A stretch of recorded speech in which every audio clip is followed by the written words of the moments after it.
Bismillahirrahmanirrahim. Assalamualaikum warahmatullahi taala wabarakatuh. Kita berjumpa sekali lagi di udara dalam rancangan Ruang Bicara ini. Kita akan bicara topik-topik yang penting, dan kali ini kita pilih pengguna mangsa peniaga tamak. Seperti yang kebanyakan sedang berbicara tentang ini, kita bicara pada kali ini. InsyaAllah anda juga boleh bersama kami di talian 03-2059-4624 ataupun 03-2059-4625. Hanya pengguna yang berani saja boleh menelpon kami, kerana kita akan bincang perkara ini secara serius. Ia melibatkan soal kepentingan rakyat sejagat. Baik, bersama saya kali ini yang berbahagia Datuk Nazim Johan, Ketua Aktivis Persatuan Pengguna Islam Malaysia, yang begitu vokal orang kata. Tadi saya tengok berita pun hebat. Dia bercakap, kita akan bincang selepas ini. Dan juga sahabat saya Azizul Hakim Abdul Aziz, penganalisa sosial yang sering memantau keadaan semasa untuk kita bincangkan dalam ruang bicara ini. Baik Datuk, saya terpanggil untuk berbicara perkara ini kerana kita rasa ini adalah untuk kepentingan rakyat. Tidak ada masa lagi untuk menoleh ke belakang. Kita bercakap soal boykot, kita bercakap soal macam-macam, tetapi akhirnya pelaksanaan tidak ada. Dalam kondisi sekarang Datuk, apa perkara penting yang harus dilakukan Datuk? Sebenarnya nombor satu, pengguna ni perlu dikejutkan daripada tidur. Ya. Kita telah tidur begitu lama. Berpuluh tahun kita tidur. Lepas tu kita pun tak kisah, kita pun macam makan pil pelali je. Ya. Jadi selagi pengguna tidak bangkit, maknanya pengguna bangkit lah, ataupun yang mengantuk tu dikejutkan jadi segar, selagi itulah kita akan terus ditipu, kerana daripada lazimnya, daripada azalinya pun, peniaga ni kebanyakannya memang bersifat tamak. Dan orang yang pandai pun ditipu, apa lagi kalau kita tengah tidur. Jadi, Datuk setuju kalau saya sebut kita pengguna ni sehari-hari ditipu? Memang itulah kerja kita. Itu kerja kita. Patutnya tidak begitu. Patutnya kita pengguna, tapi kita sebenarnya diperguna. Pasal kita dipergunakan untuk orang menjana pendapatan demi pendapatan, dan kita membiarkan, kita rela dan reda. Jadi ini kita kena bangkit. Kalau kita terusnya begini sampai bila-bila pun, kita akan jadi mangsa. Dan memang dah lazimnya orang yang bodoh jadi mangsa orang yang pandai. Jadi itulah dianya. Ia bukan soal bangsa. Bukan soal etnik dan sebagainya. Kita bincang ni soal yang membabitkan soal tak kira bangsa apapun. Azul nampak lihat bahawa telah bila dibangkitkan, bila perkara ni telah pun berada di mana-mana, tapi akhirnya dicuplik oleh sebilangan puak ini untuk menjadikan dia sebagai isu politik. Ini yang bahayanya, Azul. Ya, apabila kita bercakap soal dicuit ini, sebenarnya siapa makan cili dia akan terasa pedas. Ya. Itu perkara yang paling utama. Tetapi hakikatnya itu adalah realiti. Tetapi sisi pandang ianya sebagai satu kenyataan yang rasis, dianggap perkauman, saya merasakan itu adalah sesuatu yang tidak adil. Kerana realitinya majoriti di dalam kalangan peniaga, majoriti dalam kalangan pemborong ataupun yang menguasai dalam bidang perniagaan ini semestinya golongan bukan Melayu.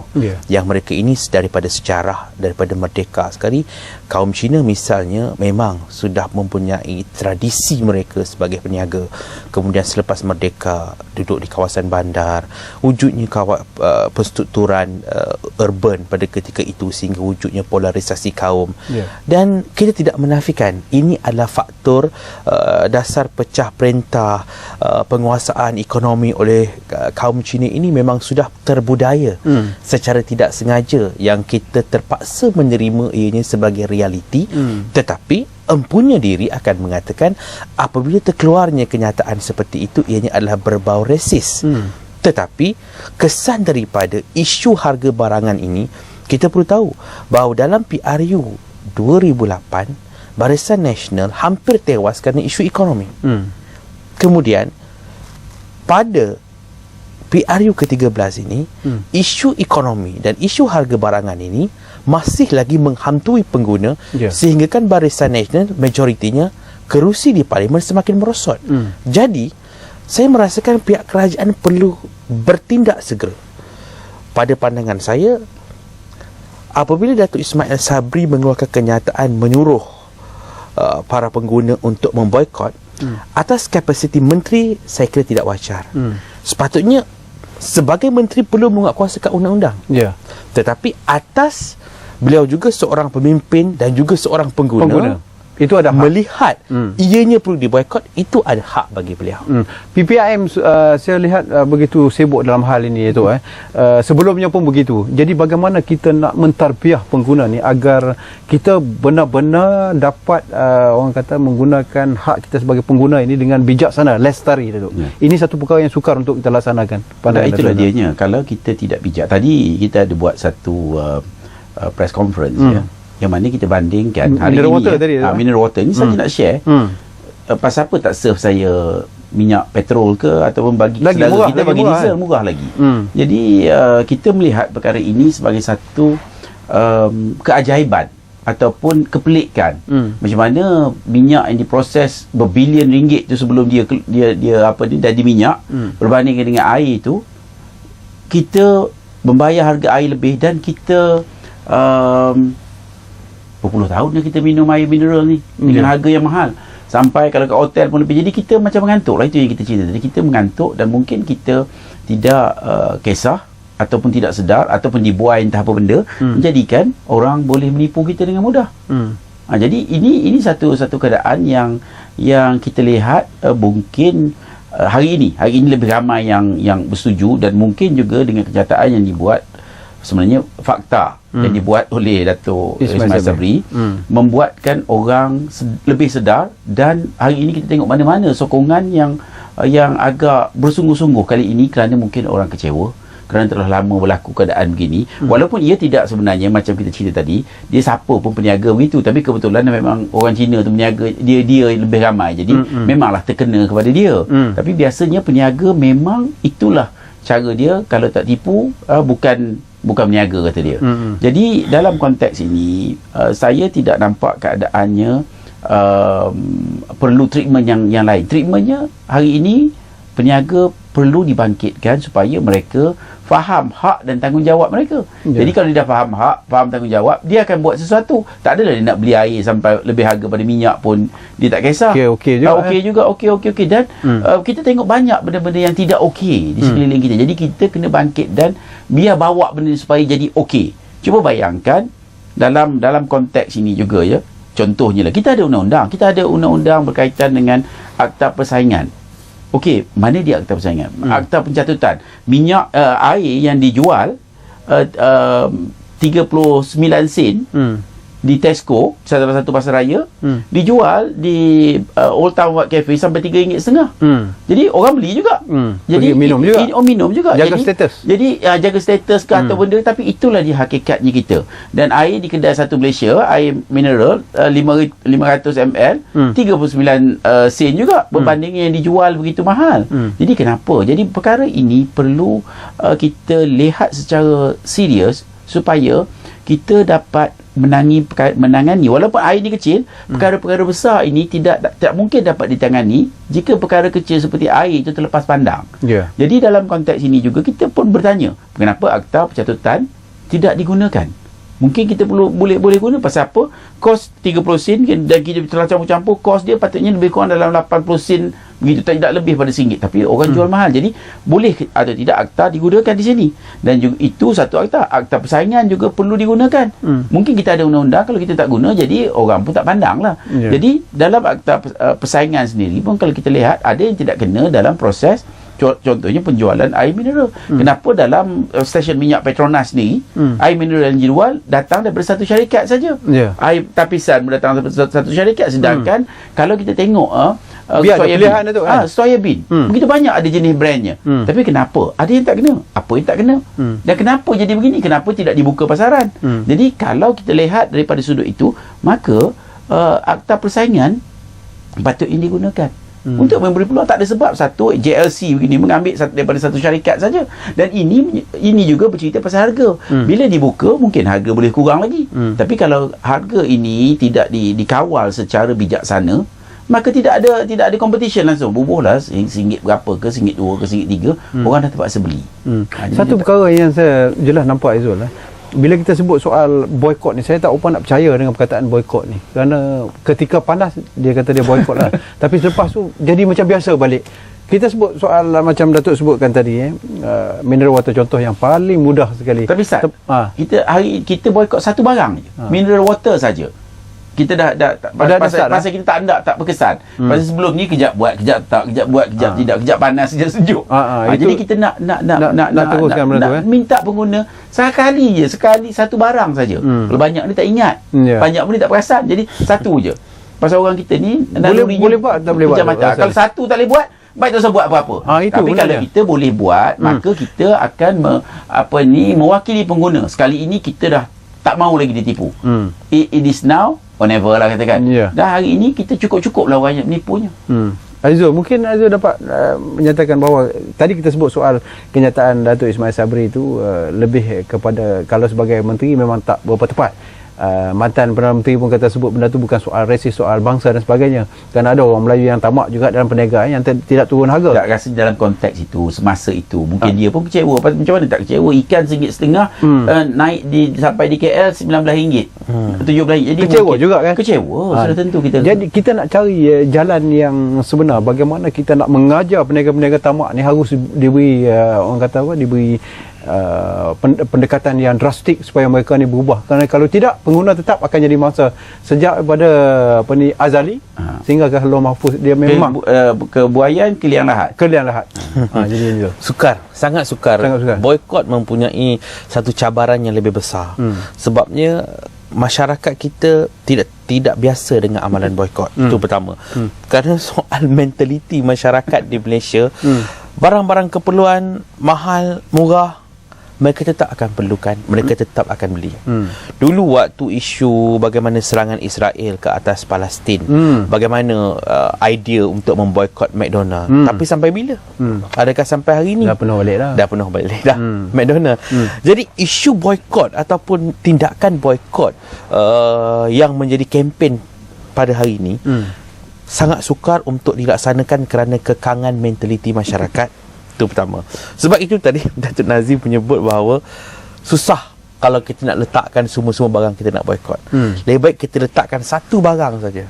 Tengok dia boleh buat tak boleh buat. Air mineral ni boleh buat ke tak boleh buat. Tapi sekarang ni kita perlu lihat apa kuasa pengguna dan apa pula kuasa peniaga. Jadi daripada aspek kedua-dua entiti ini, saya merasakan kita kena berfikir secara win-win situation. Kerana setelah sekian lama dari azali, win-loss. Peniaga win, pengguna loss. Sebab azali lagi kita dipergunakan kerana kita kurangnya ilmu konsumerisme. Itu adalah perkara pertama. Sebabnya kalau kita lihat budaya di Eropah ataupun di negara-negara barat, pengguna mereka sangat celik ilmu konsumerisme, yang mereka tahu mereka ni ada kuasa untuk membeli pada harga yang berpatutan bila waktu mereka nak membeli. Jadi untuk situasi itu, saya suka untuk memahamkan masyarakat terlebih dahulu apa sebenarnya faktor-faktor yang menyebabkan harga itu naik, harga itu menurun. Sebabnya persepsi masyarakat hari ini, Tuan Dahlan, saya melihat asasnya teorinya orang nampak begini. Harga minyak naik, maka harga barang naik. Itu alasan peniaga. Tetapi bila harga minyak turun mendadak, turun 41 sen, daripada RM2.10 kepada RM1.70, tetapi harga barang tidak turun dengan alasan dua.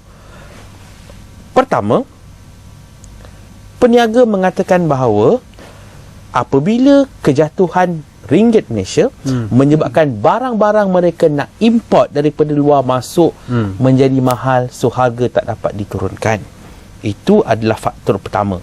Kedua, faktor berdepan dengan musim perayaan Tahun Baru Cina, dan satu lagi selepas bencana banjir. Jadi dua faktor ini menjadi sebagai satu alasan kukuh kononnya peniaga tak nak menurunkan harga. Memang dalam teori ekonomi, teori demand and supply, teori bencana, faktor alam, teori pertukaran mata wang adalah proses penentuan harga. Tetapi kita perlu melihat pula seperti ini. Pengguna perlu bijak dan menilai adakah rasional alasan peniaga seperti itu. Sedangkan kalau kita tengok front page berita harian, bagaimana nilai ringgit telah pun mengukuh. dalam 3 minggu ini nilai ringgit telah pun mengukuh. Kita tengok contoh, saya bagi contoh bagaimana saya ada terbaca satu blog cucu nenek Kebayan. Dia menceritakan bagaimana dia merupakan seorang usahawan muda, usahawan tani muda daripada tim Gen Y ni, menyatakan bahawa pada waktu inilah peniaga-peniaga dapat duit lebih sikit, khususnya peniaga-peniaga Melayu. Sebabnya, contoh kalau mereka ni bertanam hasil bendi. Sebelum ini, apabila mata wang kita tinggi, kita boleh import bendi daripada luar, Thailand, Pharma import daripada luar. Tapi apabila mata wang kita jatuh, kita kurangkan nilai import kita. Jadi, lambakan bendi berkurangan. Jadi, peniaga-peniaga, pekebun-pekebun dapat untung. Kerana harga sekilo bendi meningkat. Baik, kita akan lanjutkan tentang apa yang dinyatakan oleh Saudara Azizul tentang teori yang harus kita ambil kira ini. Dan untuk pengetahuan Datuk Nazim, bernama TV kita boykot air mineral sebab malam ni kita buat air masak sendiri. Tak rasa juga ni sebab ini sebenarnya menyambut apa yang dilakukan oleh tapi PBI. Sebenarnya saya dapat aduan air masak dia jual RM10, RM1 lagi mahal air masak aja. Itu yang kita akan bincang selepas ini. Kita nak berehat seketika, kembali selepas ini kita akan terus bercakap mengenai pengguna mangsa peniaga tamak. Anda boleh telefon kami di talian 03-2059-4624. Hanya kepada mereka yang berani untuk meluahkan perasaan saja boleh menghubungi kami. Kita jumpa lagi selepas ini.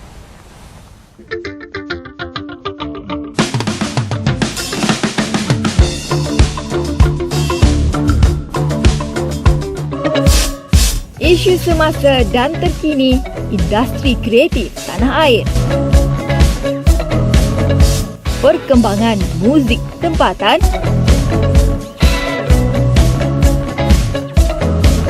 Lensa anak seni.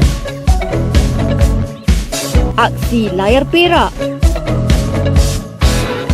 Tanpa gosip dan sensasi, semuanya disisipkan selama setengah jam dalam Teddy Sini, bukan sekadar hiburan. Setiap Sabtu, jam 12.30 tengah hari, hanya di Bernama TV.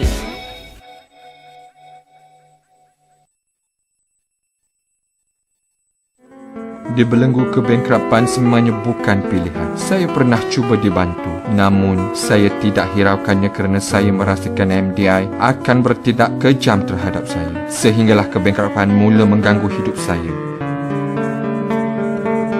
Saya hilang punca untuk meneruskan kehidupan. Akaun saya dibekukan. Apa nasib keluarga saya? Selama ini saya menyangka MDI zalim yang membangkrapkan saya. Ternyata sangkaan saya meleset sama sekali. Jabatan Insolvensi Malaysia, bukan kami yang membangkrapkan anda. Jangan takut atau risau untuk tampil ke depan. Berilah kerjasama agar kami dapat membantu anda. Layari www.insolvency.gov.my.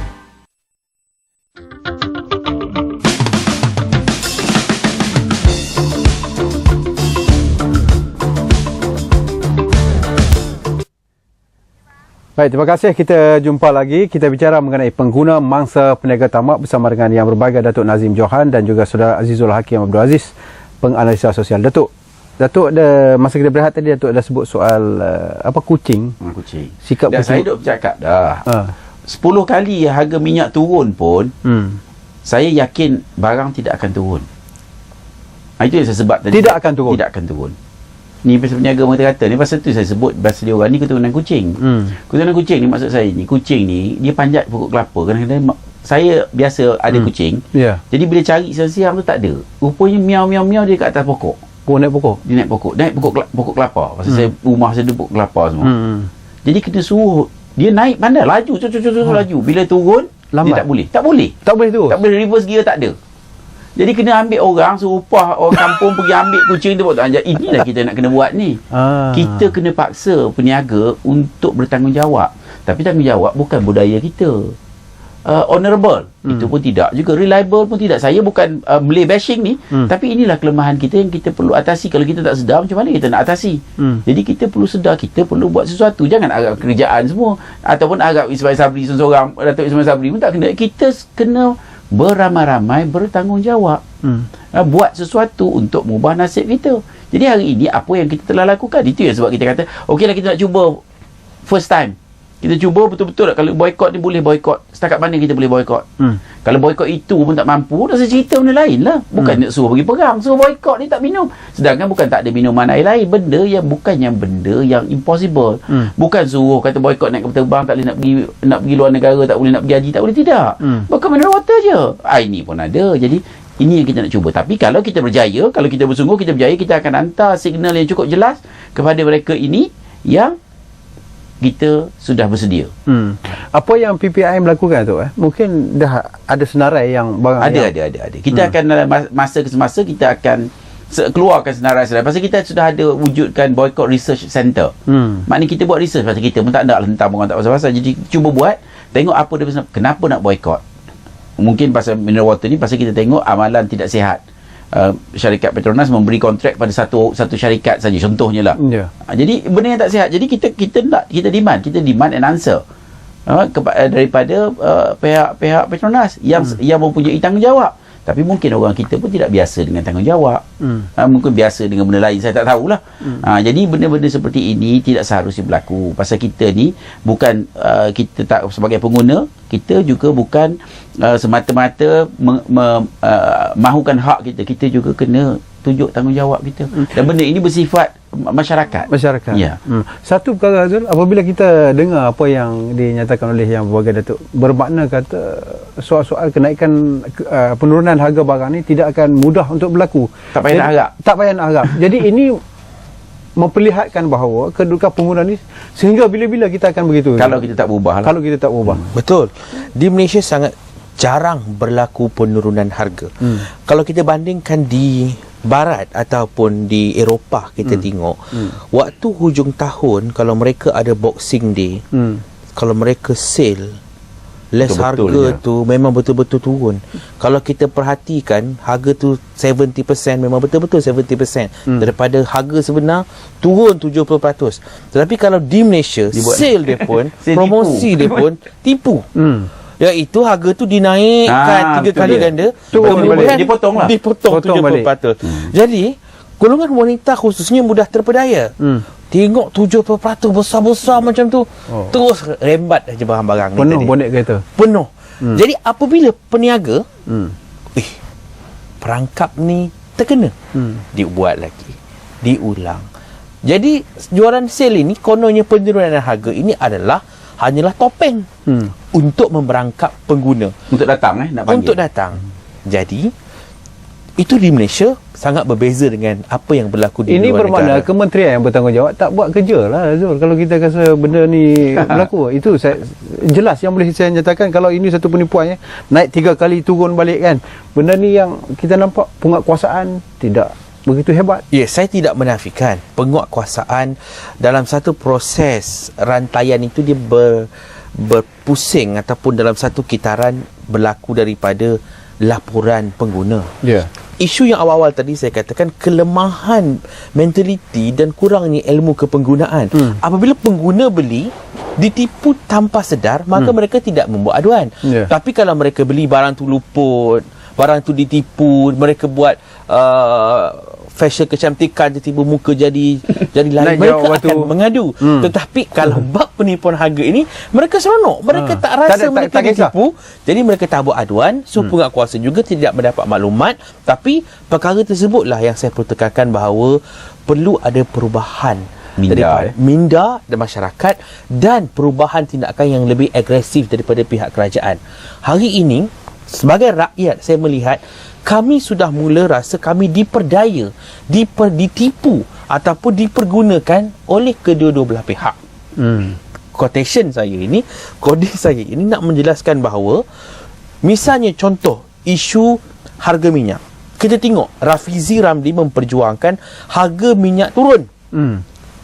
Dalam tempoh ini turun seminggu, turun sepatut 60 sen. Bila kerajaan turunkan, saya melihat Rafizi memperjuangkan pula nasib pengusaha stesen minyak. Konon-kononnya, apabila keesokan harinya harga minyak baru naik turun 20 sen, pengusaha minyak membeli minyak stok lama dengan harga yang mahal yang sebelum ini. Ya. Jadi stok lama itu pengusaha stesen minyak rugi. Jadi tak adil. Nampak ataupun tidak, pembangkang yang menggunakan nama Pakatan Rakyat tidak memperjuangkan rakyat. Tapi mereka ini memperjuangkan kumpulan-kumpulan elit, golongan-golongan pertengahan yang saya rasa pengusaha stesen minyak ini sudah berkali-kali memperoleh keuntungan. Cuba bayangkan dalam episod yang dulu ketika harga minyak asyik naik. Maksudnya stok lama yang dia beli murah akan dijual dengan harga yang lebih tinggi. Tetapi sifat mentaliti kapitalis yang melampau ini yang telah pun mendorong yang akhirnya masyarakat nampak Pakatan Rakyat tidak memperjuangkan nasib rakyat. Itu memang jelas. Baik, kita ambil pemanggil Zul. Di talian Cik Abdullah Osman antara yang berani untuk menyuarakan soal peniaga tamak ni. Silakan Cik Abdullah. Assalamualaikum. Waalaikumsalam. Ya, silakan. Pengguna mangsa peniaga tamak. Ya. Ini masalahnya di pasar raya ternama pun dalam diam-diam naikkan harga. Ini saya pasti. Saya dah tengok, saya dah pantau. Begitu juga pasar tani dan pasar malam. Mereka mahu tidak mahu terikut-ikut rentak peniaga lain. Semua peniaga naik harga. Di sinilah terletaknya di mana semangat patriotik rakyat Malaysia. Bila kita tanya mengapa harga mahal, jawapannya mudah saja. GST itu yang diorang cakap. Ini saya tak tahulah apa. Soalannya, mampukah pengguna memboikot? Kerana dari dulu cerita yang sama, tapi sikap pengguna itu sendiri dari dulu lagi. Boikot ni masa serangan Palestin semua tu, Israel boikotkan satu makanan segera, tak ada boikot pun. Cakap je. Ini minta penerangan daripada ahli independen. Terima kasih. Baik, terima kasih Cik Abdullah Osman. Orang yang pertama memberikan ataupun meluahkan pandangan. Datuk, ada kenyataan yang disebut itu sememangnya berpijak di bumi nyata. Sudah tentu. Cuma kita perlu terus berusaha. Kalau tidak, bila ada akhirnya? Konkurennya mati berusaha. Dan kita pun dinilai atas usaha.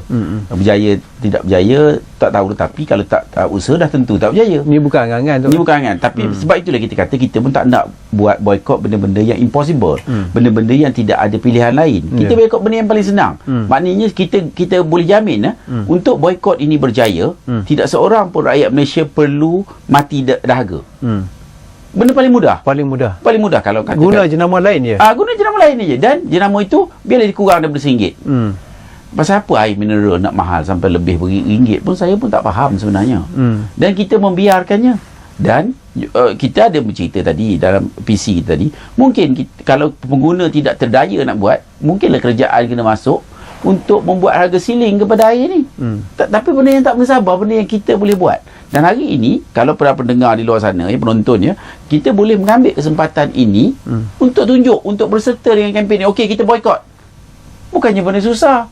Dan hari ini kita ada social media. Kita hantar, kita buatlah kerja sikit. Takkanlah duduk baring kat kursi, duduk hantar mesej, entah apa-apa benda pelik-pelik. Yang buat yang sesuatu yang berfaedah. Ada yang kita nampak begitu heboh di media maya tu kononnya boikot benda-benda tertentu. Tetapi bila dia keluar, dia tidak melaksanakan apa yang dinyatakan. Ini satu perkara yang boleh saya sebut di dalamnya keluarnya kambing, kucing. Kucing dia sebenarnya kalau yang kita harapkan adalah apa yang kita sarankan hari ini mungkin berbeza. Pasal kita pun baru. Maknanya mungkin kalau kita banding dengan pengguna-pengguna di Eropah, di Jepun, dia orang cukup bagus macam apa disebut oleh tuan kita tadi. Maknanya dia ada alert dia ada preemptive. Dan kita ni reaktif, nasib baik dah. Jadi kita kena buat sesuatu dan bermula dengan sesuatu. Jadi kita harap kempen ini dapat dimulakan bagi menjadi empowerment kepada kita dalam kempen kita melindungi pengguna. Maknanya apa dia empowerment dia? Okey, kita boikot mineral water yang tak mensabar harganya, yang tidak, saya tak tahulah berapa juta nak buat kilang mineral water ni, ataupun kilang air tapis di belakang rumah pun boleh buat. Yang air tapisan drinking water tu. Tapi harganya masih lebih mahal pada minyak. Jadi kalau kita tidak dapat berfikir dalam perkara yang terlalu kecil ini, habis kita nak ke mana? Dengan dunia penuh cabaran, dengan orang dah pergi sampai ke Star Wars, kita masih lagi tak dapat nak boikot. Apa malulah kita sebenarnya. Baik, ada pemanggil dari Melaka. Kita ambil pemanggil kita. Halo. Assalamualaikum. Waalaikumsalam warahmatullahi. Saya Sazali. Ya, Cik Ali. Ya, saya ni saya tengok ada satu supermarket besar.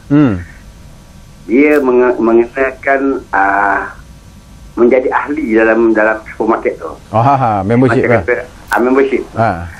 Bila kita jadi membership, berapa kita nak beli dekat kedai tu, dekat supermarket tu. Harga dia membership dia 1 poin, satu ringgit 1 poin. Ini perompak besar dia sebenarnya. Kita tak terkata. Sebenarnya supermarket perompak.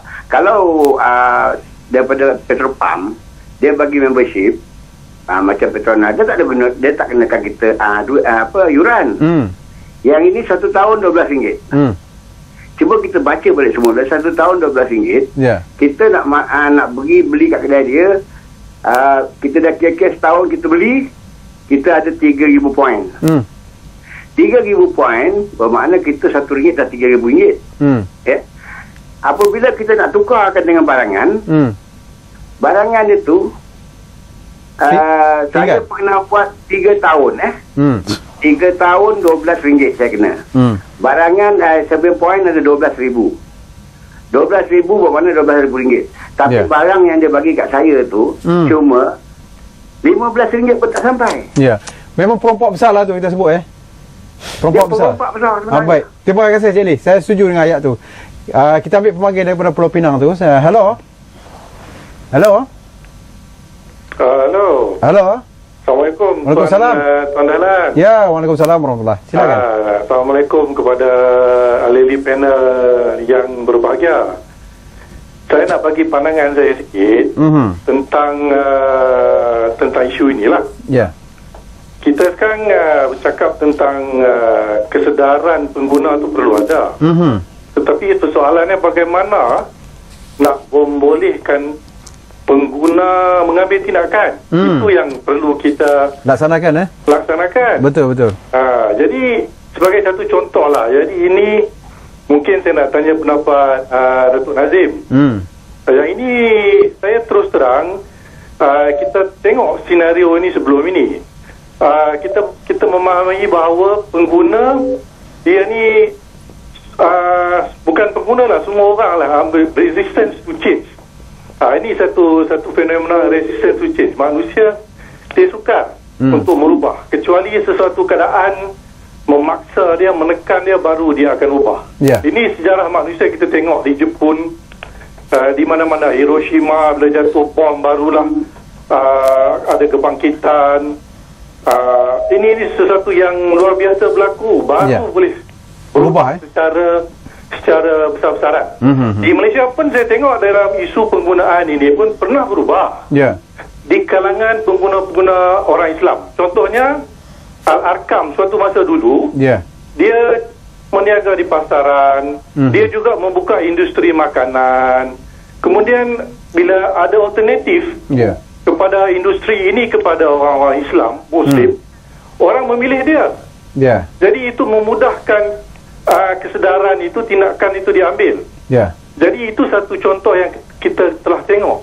Tetapi malangnya kita tengok Al-Arkam mempunyai masalah yang lain pula. Terima kasih. Jadi sehingga kita telah, orang Islam didapati telah menyokong industri itu yang dibangunkan oleh Arkam. Baik, terima kasih Cik Kamarul. Kita nak berehat seketika, kembali selepas ini kita akan menjawab persoalan yang dibangkitkan oleh Cik Sazali di Budan Melaka tadi, yang kata perompak besar ni. Memang betul. You dapat poin tak sampai RM8, nak hidupkan balik membership RM12. Saya pernah tu duk. Saya tolak, saya tak mau. Buat apa? Kan? Jadi benda-benda ni kita pengguna ni kena bijak. Baik, berehat seketika, kembali selepas ini Datuk Nazim dan juga Saudara Azizul Hakim akan menjawab persoalan yang ditimbulkan. Jumpa lagi selepas ini.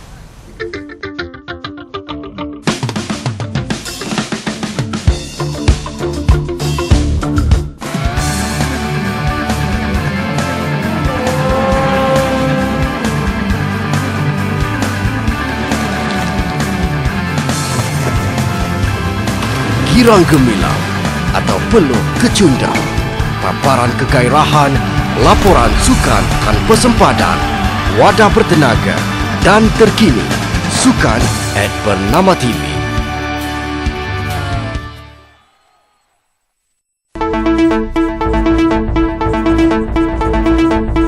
Ekonomi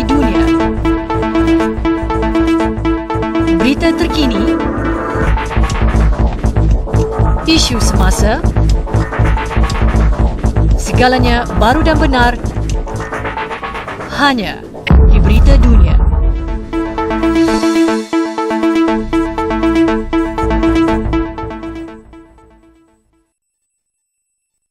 Menyelami realiti, menjejaki masa, meninjau peristiwa, paparan kronikal kembara kehidupan, pelbagai keunikan juga pengalaman menarik. Segalanya disorotkan selama setengah jam dalam channel Bernama setiap Ahad jam 9.30 malam hanya di Bernama TV.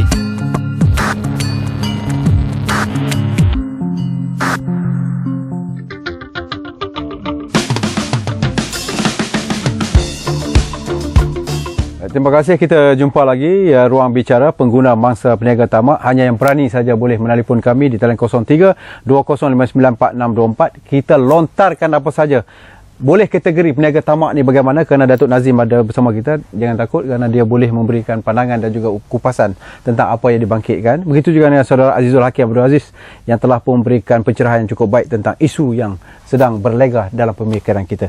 Dua persoalan ditimbulkan tadi, Datuk. Yang pertama disebut soal perompak besar, maksud yang dilakukan oleh, yang dinyatakan oleh saudara Sazali daripada Melaka, satu benda yang begitu baik. Dan Cik Kamarul dari Pulau Pinang juga memperkatakan tentang bagaimana kekuatan yang harus ada pada pengguna, Datuk. Okey, dah dia perompak.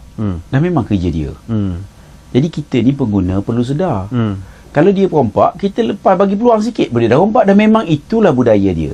Jadi lupakan dia orang. Dan kita pun tak payah nak cuba ubah perompak ni sekarang ni supaya jadi Pak Alim lah. Jadi hari ini kita buat sesuatu kepada kita dan keluarga kita. Pasal kita kalau bercakap saja pun atau dekat keyboard saja pun tak jadi juga. Kita perlu buat sesuatu dalam empowerment kita ke arah membawa kesedaran ini. Dan nombor satu, kita kena sedar orang kita sekarang ni tak amat lemah, daif, cuma cukup lah. You put them together memang cukup lemah. Jadi kita perlu sedar dan kita perlu bangkit. Macam kita cerita tadi, mungkin di Jepun macam mana. Itu mungkin soal budaya juga. Dan hari ini kita lihat kita lemah sebab budaya kita. Tapi kita perlu atasi. Bangsa-bangsa lain pun begitu. Bangsa Yahudi itu satu bangsa yang lemah dulu, bangsa hamba saja. Tapi mereka bangkit. Jadi itu yang kita nak, biar kita bangkit. Dan kita sebagai rakyat Malaysia ni sama-sama lah kita bangkit untuk mengubah, menentukan masa depan negara kita dan kita sendiri. Kalau saya nak share satu masa dulu, kita tengok masa di China sendiri. Masa tu memang China ditawan. Dan kita lihat macam mana penghinaan terhadap bangsa Cina. Di China tu, tuan, dekat garden dia, dekat mana-mana taman park dia akan tulis di situ, dogs and Chinese are not allowed. Itu satu benda yang cukup kuat. Dan kita pun sebenarnya kalau ikut kawan Melayu pun tak berapa jauh daripada situ lah. Kalau nak bekerja tak boleh pakai tudung lah, macam-macam lah. Jadi ambillah ini sebagai satu cabaran untuk keluar, untuk melepasi segala rintangan itu. Kalau kita nak, kalau tidak kita boleh terus esok tempat anak cucu kita pun tak tahu nak boleh buat apa. Jadi ini satu cabaran. Ambillah cabaran ini, pasal selagi kita tidak ambil cabaran, kita akan tersungkur. Jadi kita lawan. Pasal kita memang budaya nalurinya kita seharus melawan cabaran dan berjaya. Jadi kita bukan tak pernah berjaya. Orang Islam memang tunjuk kejayaan yang luar biasa kalau kita berlawan dan bersungguh-sungguh balik kepada basic kita. Jadi ini kita telah menawarkan, contohnya satu kempen ini cukup mudah. Kalau kita dapat menurunkan harga air, paling mudah lah. Maknanya kita akan berjaya menghantar satu signal yang kita boleh juga buat benda lain. Dia macam ni, kalau anak-anak tu ini isu rotan kan, you bukan payah rotan dia hari-hari, rotan sekali je cukup bagi dia takut. Dan kali you angkat rotan je. Dan kita pun pengguna perlu begitu. Maknanya kita batuk je pun mungkin orang ni contohnya lah, kalau you buat tak baik kita buat. Tapi itulah caranya, itulah kaedahnya. Ini kita meminjam kaedah kita macam mana kita menangani alung. Itulah kaedahnya. Kita buat sekali very serious, lain kali kita batuk je. You jangan buat macam ni. Okey. Jadi orang pun kena kenal, dan kita kena ada karakter. Hari ini karakter kita jenis cap ayam. Jadi orang tahu lah, lemah biar bubuh cap rimau lah, nanti garang sikit, baru garang sikit macam lambang JDT kan. Satu perkara dikaitkan soal tarif elektrik dikaitkan juga dengan soal tabung bas sekolah umpamanya. Perkara yang dilihat begitu liat seperti mana yang Datuk sebutkan tadi soal perangai kucing itu. Ada bubuh lambang kucing pada dia. Kucing tu. Jadi naik boleh nak turun memang payah. Bagaimana kita nak menangani akhirnya rakyat akan jadi mendapat beban. Ya, itu adalah isu besar sebenarnya yang dilemparkan oleh pembangkang. Apabila masyarakat mula mendesak peniaga-peniaga menurunkan harga barangan, tetapi kebijaksanaan pembangkang mengalihkan isu agar kerajaan ataupun syarikat-syarikat GLC seperti TMB menurunkan pula harga tarif elektrik yang dikatakan menaik ataupun tinggi. Tapi yang suara ni Ketua Pemuda tu. Yes. Dalam Twitter dia. Ya. Disambut baik oleh Khairi Jamaluddin, meminta agar tarif elektrik juga agar dinilai. Tapi kalau kita baca utusan hari ini, sudah TMB telah pun menjelaskan bahawa penangguhan kenaikan itu telah pun berlangsung selama setahun. Jadi akibat daripada faktor itu tidak memungkinkan untuk tarif elektrik diturunkan. Dan sebelum ini bagi penggunaan tarif elektrik bawah ada jumlah-jumlah yang tertentu diberikan secara percuma. Tetapi itu adalah perkara kedua. Perkara utama yang perlu kita fahami ialah penurunan harga barang keperluan, makanan dan juga perkhidmatan hari ini. Realitinya, harga secawan Milo ais lagi mahal daripada 1 liter minyak petrol. Adakah Milo ais boleh menggerakkan enjin? Itu adalah realiti. Harga yang sangat mahal, air mineral hari ini ada yang RM3.50. Kerana perkara ini berlaku adalah akibat daripada mentaliti.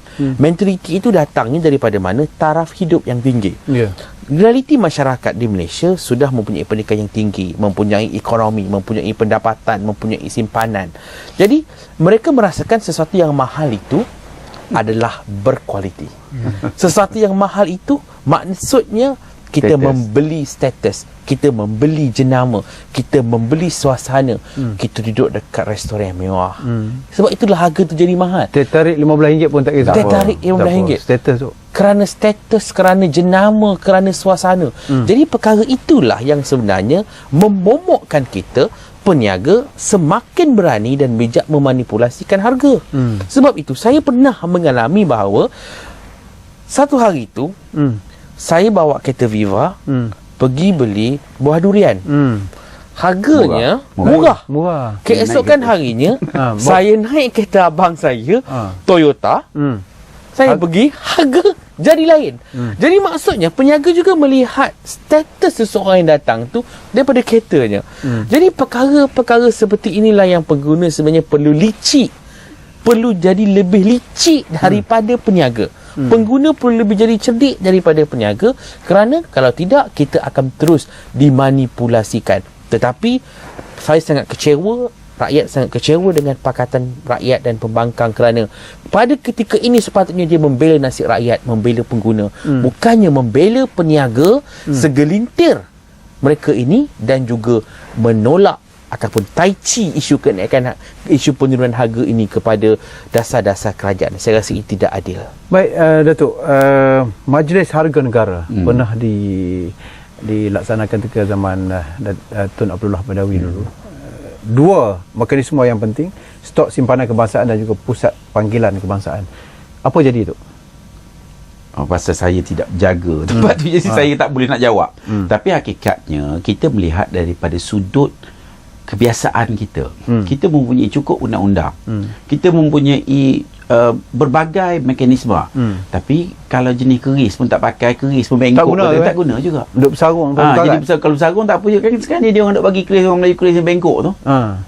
Mudah nak tikam kawan. Maknanya bukanlah tak tahulah mudah tikam diri sendiri ke, tapi hakikatnya kita kena berubah macam saudara kita sebut tadi. Kita kena berubah, dan perubahan tu perlu jelas, kerana kita ni dah pada kita di persatuan dah di hujung. Kalau kita tidak juga menggunakan kesempatan yang ada hari ini, mungkin kita tak ada kesempatan lagi, tak ada kesempatan. Jadi janganlah bila tak ada kesempatan esok kita nak komplain pula.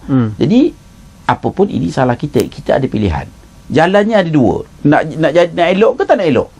Syurga, neraka. Pilih yang mana? Pilih. Jadi hakikatnya hari ini kita kadang-kadang lebih rela buat benda-benda yang pelik-pelik. Tak apalah, asal kita dapat sesuatu. Jadi ini pun salah satu benda yang masyarakat kita kurang faham, iaitu pengorbanan. Kalau kita kena belajar juga dengan orang Cina macam mana dia orang berkorban. Daripada nak belajar berkorban, nak bekerja, semua kuat pengorbanan. Tapi mungkin kita tidak memerlukan pengorbanan dalam masyarakat kita sangat. Pasal kalau kita tak kerja 3 hari pun kita boleh duduk kat rumah mak, rumah tok, rumah sepupu. Pasal makanan ada. Tapi masyarakat Cina ini ataupun India, mereka dari satu budaya yang kalau tak kerja sehari mungkin tak makan 3 hari. Jadi tentulah dia kuat bekerja. Jadi kita kena sedar, kita kena ubah masyarakat kita. Kita kena cari peluang-peluang untuk mengubah diri kita. Contohnya kalau kita bercerita pasal perubahan, everybody mesti mengambil kesempatan ini. Pembuat filem, buatlah filem yang bagus-bagus sikit, yang boleh buat orang sedar. Kalau tengok cerita Hindustan tu, dia boleh menangis. Makna kuat, dia punya emotion tu kuat kan. Menangis atau boleh bakar panggung ke pasal hero mati. Jadi kita kena, kalau kita dalam bidang itu, kita harus lihat bidang kita itu harus membawa kita kepada membantu masyarakat kita untuk sedar dan berubah. Kalau kita tengok zaman Cina cuba mengubah nasib mereka, kita tengok in fact sampai hari ini kita tengok filem-filem Bruce Lee, itu semua pembakar semangat. Filem-filem Datuk Jackie Chan. Datuk Jackie Chan.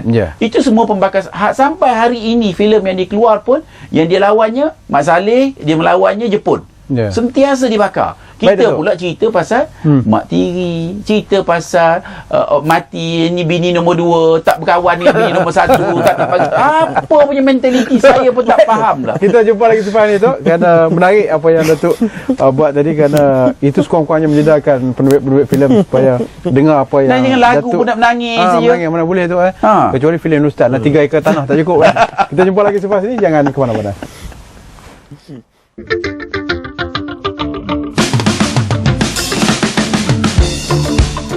Halo, apa kabar pemirsa? Salam dari Jakarta. Sebuah program kerjasama Kantor Berita Indonesia Antara dengan Kantor Berita Malaysia bernama kembali hadir menjumpai Anda.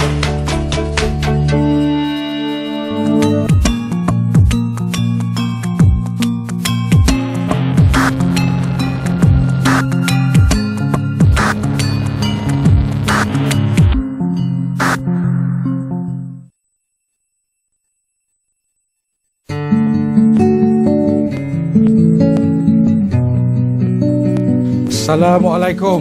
Waalaikumsalam. Allah. Ya.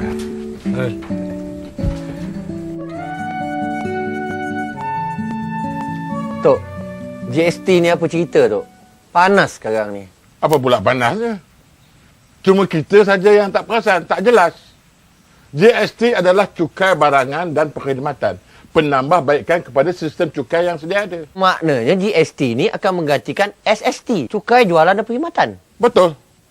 Satu cukai untuk semua. Kalau SST dulu cukainya 16%, GST cuma 6%. Bukankah ini untuk kebaikan pembangunan negara? Baik apa je, Tok, harga barang semua naik ni? Anggaran kenaikan harga barang cuma 10%. 40% harga barangan akan turun.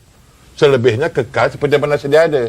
Tidakkah ini akan memberi pulangan balik kepada pengguna? Maknanya, cukai pendidikan, kesihatan, perumahan, pengangkutan, semuanya akan dikecualikan. Lebih menarik lagi, tarif elektrik. 200 unit penggunaan pertama adalah percuma. Jadi maksud sebenarnya hampir kebanyakan harga barangan turun? Ya. Selaras dengan dasar pembangunan negara. Kalau yang turun lebih banyak pada yang naik, bagi manfaat pada semua orang, saya setuju sangat, Tok.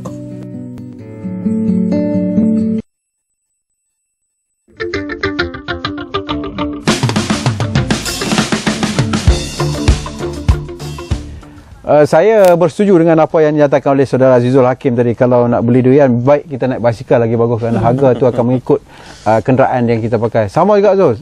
Masalah saya masuk di TV pun problem juga. Bila pergi kedai makan ada yang cas sampai RM10.50. Dia ingat kita kaya, padahal kita pun tak ada duit kan. Baik, perkara ni macam mana kita nak ubah? Peniaga alasan dia tersendiri, peniaga tamak ni, dia kata dia terpaksa bagi harga barang makanan umpamanya tinggi sebab sewa mahal. Dipulangkan masalah nak bayar sewa kepada kita, Zul. Tak adil ni. Ya, itu adalah teknik bangau-bangau. Iaitu peniaga akan menyalahkan penyewa, peniaga juga akan mengalahkan pemborong. Kita dapat harga yang mahal, kita terpaksa jual pada harga yang mahal. Bila kita tanya pemborong, kerajaan tak kawal harga. Jadi itu adalah politik bangau.